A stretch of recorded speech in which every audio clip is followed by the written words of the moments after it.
Hi everyone, this is Dr. Devin Barley with Greenwich Chiropractic, and in this video series we've been talking a lot about hip pain and hip joint dysfunction.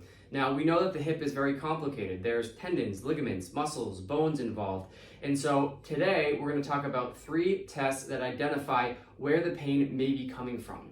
So the first test that we're going to discuss is a knee to chest test. So what the patient is going to do is take this knee and bring it up to their chest. And when they're in this position, what we're looking for is the opposite leg. We're looking to see if that leg lifts off the table. All right, back down.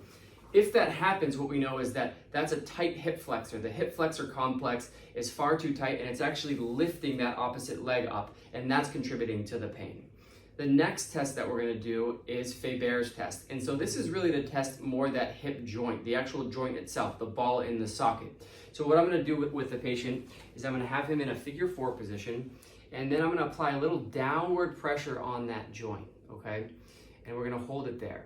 And if the patient experiences any sharp pain, any pain right in that hip joint there, then we know that it's most likely the joint itself that's causing an issue, whether it's arthritis or a labrum tear, the cartilage in the hip. And it's a good way to identify, is this muscle or is this the joint itself? The last test that we're going to do, I'm going to have the patient on his side.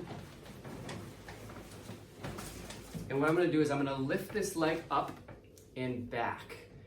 All the while I'm stabilizing the knee here, okay?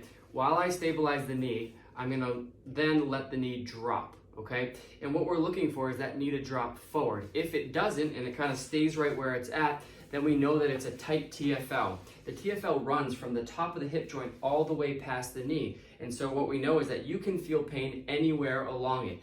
If that knee doesn't drop, we know that the problem is coming from a tight TFL, and it helps with our diagnosis and thereby treatment of that issue.